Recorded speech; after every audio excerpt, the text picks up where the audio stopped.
तमसा नदी। अयोध्या से 20 किलोमीटर दूर है तमसा नदी। यहाँ पर श्री राम ने नाव से नदी पार की थी। श्रृंगवेरपुर तीर्थ। प्रयागराज से 20 से 22 किलोमीटर दूर श्री राम श्रृंगवेरपुर पहुँचे, जो निषादराज गुह का राज्य था। यहीं पर गंगा के तट पर उन्होंने केवट से गंगा पार करने को कहा था। श्रृंगवेरपुर को वर्तमान में सिंगरौर कहा जाता है। कुरई गांव। सिंगरौर में गंगा पार कर भगवान श्री राम कुरई में रुके थे। प्रयाग।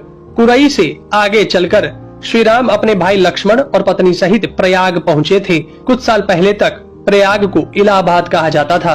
चित्रकूट।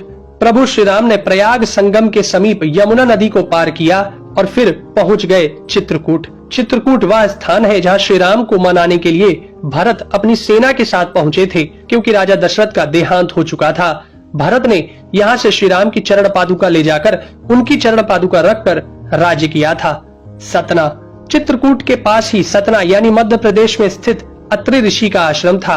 हालांकि पत्नी अनुसुईया के साथ महर्षि अत्रि चित्रकूट के तपोवन में रहा करते थे, लेकिन सतना में रामवन नामक स्थान पर भी श्री राम रुके थे, जहां ऋषि अत्रि का एक और आश्रम था। दंडकारण्य। चित्रकूट से निकलकर श्री राम घने वन में पहुंच गए। असल में यही था उनका वनवास। इस वन को उस काल में दंडकारण्य कहा जाता था।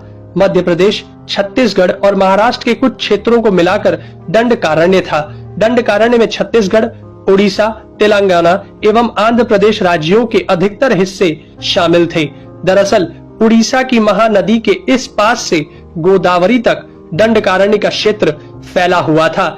इसी दंडकारण्य का ही हिस्सा है तेलंगाना का एक शहर भद्राचलम। गोदावरी नदी के तट पर बसा यह शहर सीता रामचंद्र मंदिर के लिए प्रसिद्ध है। यह मंदिर भद्रगिरी पर्वत पर है। श्री राम ने अपने वनवास के दौरान कुछ दिन इस भद्रगिरी पर्वत पर ही बिताए थे। स्थानीय मान्यता के मुताबिक दंडकारण्य के आकाश में ही रावण और जटायु का युद्ध हुआ था और जटायु के कुछ अंग दंडकारण्य में आकर गिरे थे। दुनिया भर में सिर्फ यहीं पर जटायु का एकमात्र मंदिर है। दंडकारण्य वन अब सिमटकर वर्तमान में भारत के छत्तीसगढ़ राज्य में ही रह गया है। पंचवटी। नासिक। दंडकारण्य में मुनियों के आश्रमों में रहने के बाद श्री राम अगस्त्य मुनि के आश्रम गए।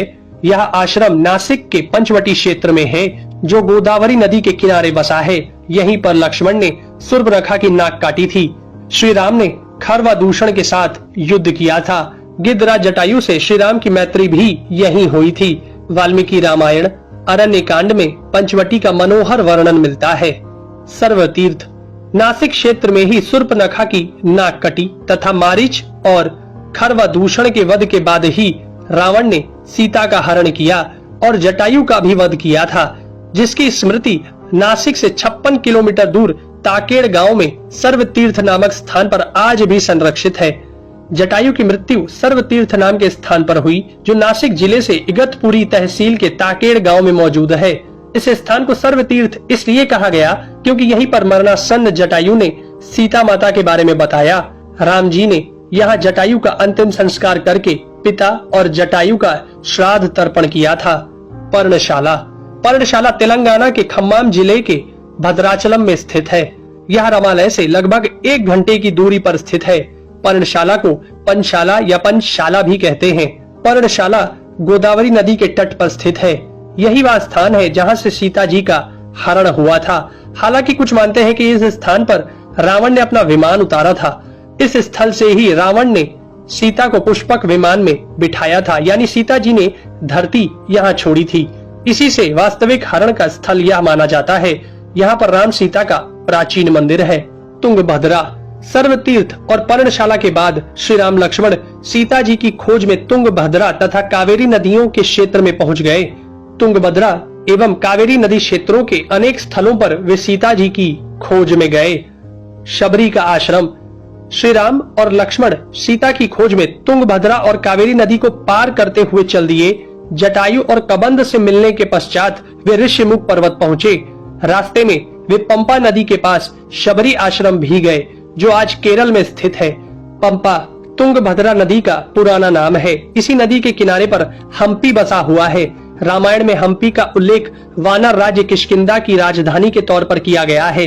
केरल का प्रसिद्ध शबरीमलय मंदिर तीर्थ इसी नदी के तट पर स्थित है। ऋषिमुख पर्वत। मलय पर्वत और चंदन वनों को पार करते हुए वे ऋष्यमुख पर्वत की ओर बढ़े। यहाँ श्री राम ने हनुमान और सुग्रीव से भेंट की, सीता जी के आभूषणों को देखा और बाली का वध किया। ऋष्यमुख पर्वत वाल्मीकि रामायण में वर्णित वानरों की राजधानी किष्किंधा के निकट स्थित था। ऋष्यमुख पर्वत तथा किष्किंधा नगर कर्नाटक के हम्पी जिला बेल्लारी में स्थित है। पास की पहाड़ी को मतंग पर्वत माना जाता है। इसी पर्वत पर मतंग ऋषि का आश्रम था जो हनुमान जी के गुरु थे। कोडिकरई। हनुमान और सुग्रीव से मिलने के बाद श्री राम ने वानर सेना का गठन किया और लंका की ओर चल पड़े।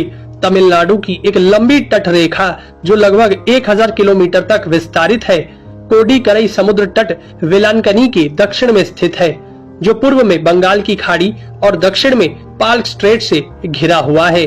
यहाँ श्री राम की सेना ने पड़ाव डाला और श्री राम ने अपनी सेना को कोडिकरई में एकत्रित कर विचार विमर्श किया, लेकिन श्री राम की सेना ने उस स्थान के सर्वेक्षण के बाद जाना कि यहाँ से समुद्र को पार नहीं किया जा सकता और यह स्थान पुल बनाने के लिए उचित भी नहीं है।